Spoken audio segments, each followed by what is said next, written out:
Dear student, today we discuss the problem based on reciprocating unbalancing. Reciprocating unbalancing की problem पहले मैं read कर देता हूं. गिवन डेटा यहां लिखा हुआ. A single cylinder vertical petrol engine. अब बोल दिया है vertical petrol engine single cylinder, यानी ये रेसिप्रोकेटिंग की प्रॉब्लम हो गई, reciprocating unbalancing. Engine of 300 kg total mass. तो total mass of this engine is 300 kg, that is capital M. is mounted upon a steel chassis frame and causes a vertical static deflection of 2 mm. अब बोल रहा है कि वो engine एक steel chassis पे है और स्टैटिक डिफ्लेक्शन दे रहा है 2 mm का. So that is the value of static deflection. The reciprocating parts of the engine of 20 kg mass. So जो अनबैलेंस मास है वो इसके कारण है, that is 20 kg mass of the reciprocating part. Out of balance mass भी बोलते हैं कि जो कि अनबैलेंस क्रिएट करे. So that mass is your unbalance mass and it is the reciprocating component mass 20 kg and moves through a vertical stroke. अब stroke की value दे दी ऑफ 0.15 मीटर. तो length of stroke is 0.15 metre. यहां से हम radius of crank find out करेंगे with a simple harmonic motion. A dashpot is provided. अब डैम्पिंग दी हुई है, देख लो बेटा.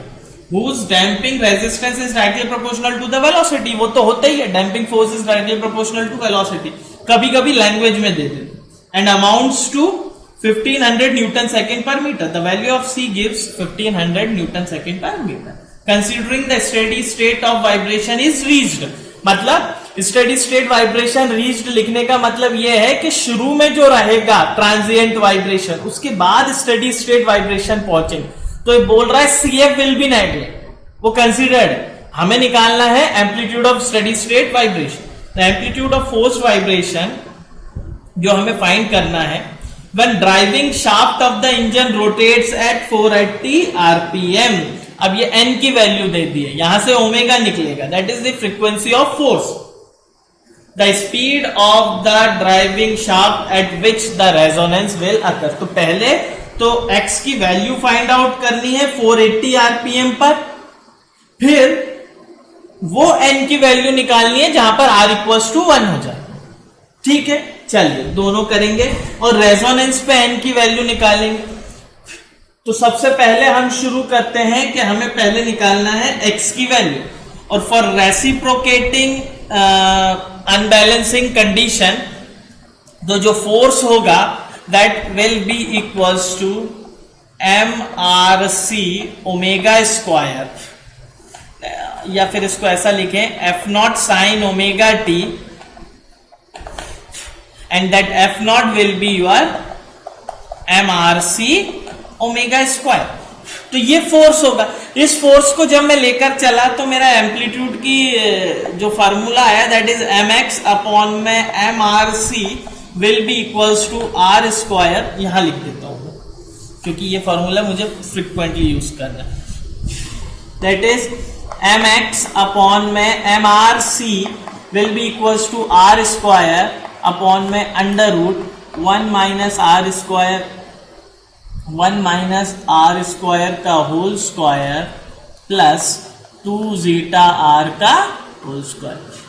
ठीक है, तो ये है मेरा formula capital M small m. तो अब यहां से मुझे amplitude of vibration find out करना है, दैट इज कैपिटल X की वैल्यू मुझे फाइंड आउट करनी है.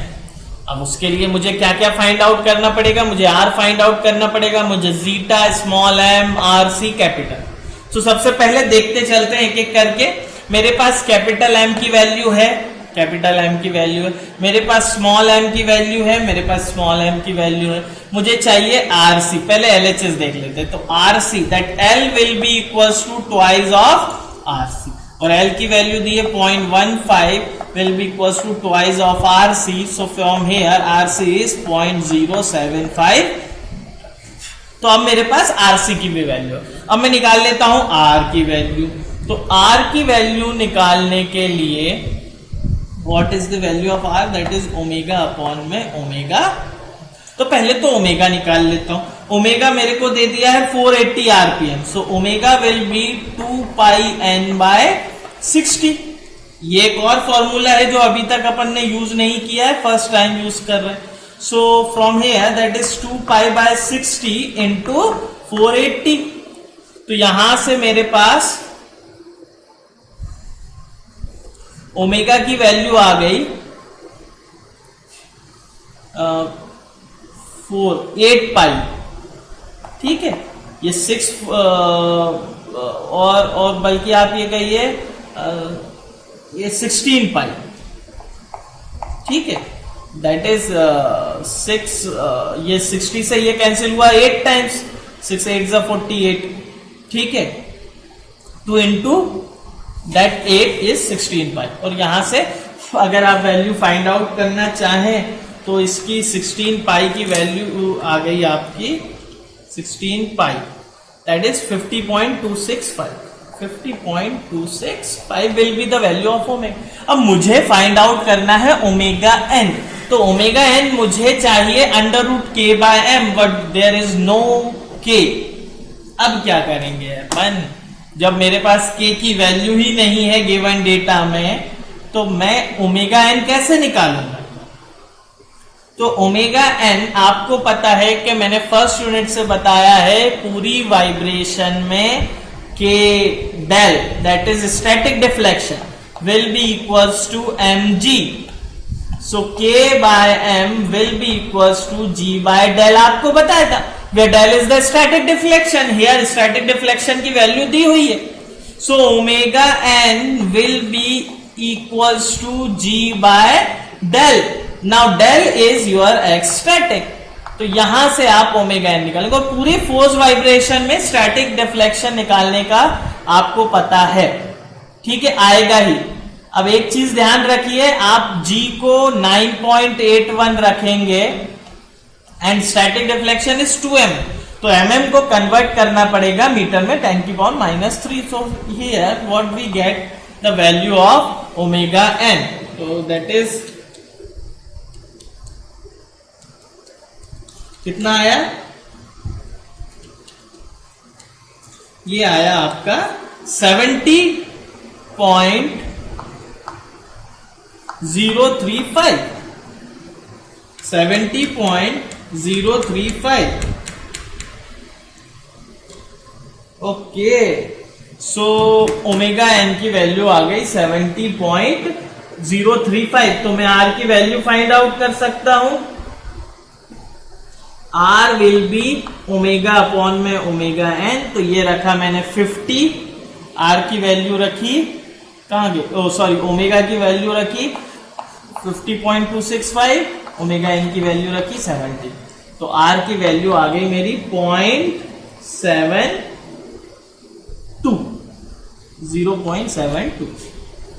1 से कम, यस हो सकता है, कोई दिक्कत नहीं है, अच्छे से 1 से कम भी पॉसिबल है। ओमेगा की वैल्यू ओमेगा एन से कम है, तो यहां से मेरे पास आर की वैल्यू आ गई। अब मुझे चाहिए जीटा की वैल्यू, तो चलिए जीटा की वैल्यू फाइंड आउट करते हैं। जीटा के लिए मुझे चाहिए ओमेगा एन आ गया है, ठीक है, आर भी आ गया है और सी दिया है 1500, तो अपन ये वाला रब कर देते हैं। और मुझे यहां से आर की वैल्यू यहीं से चाहिए, इसकी भी कोई जरूरत नहीं है, अब मुझे फॉर्मूले की जरूरत है, ठीक है। तो यहां से मेरे पास आर की वैल्यू है और ओमेगा एन की वैल्यू, तो जीटा की वैल्यू फाइंड आउट कर सकता हूं मैं सी अपॉन में। अब देखो ये जो एम आएगा that is capital M, it is not small M, वो रेसिप्रोकेटिंग अनबैलेंसिंग के लिए होता है, फॉर्मूले में यूज करेंगे यहां पर।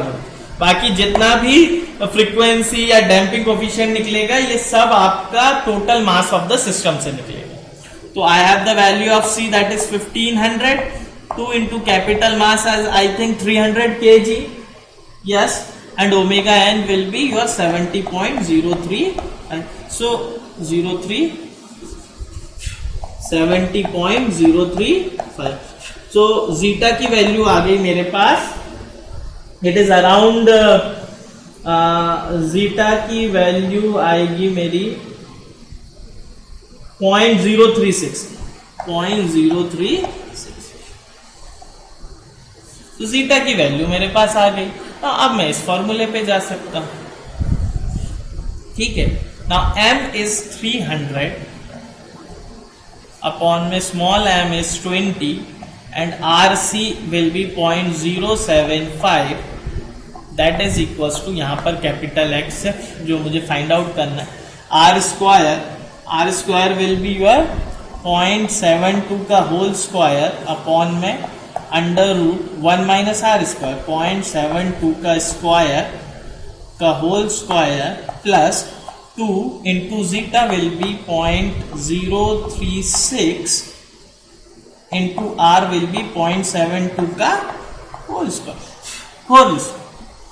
ठीक है।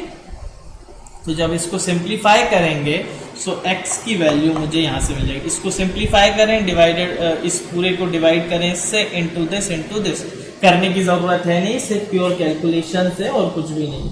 सो what we get the value of x is 5.35 m।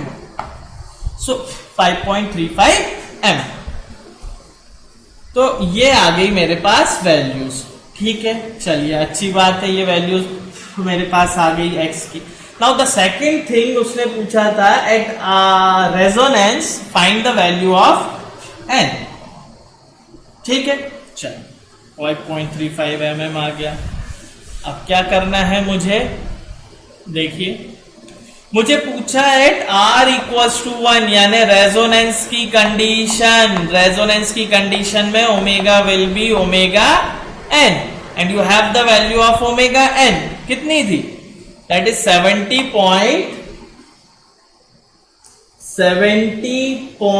कितना था, 04,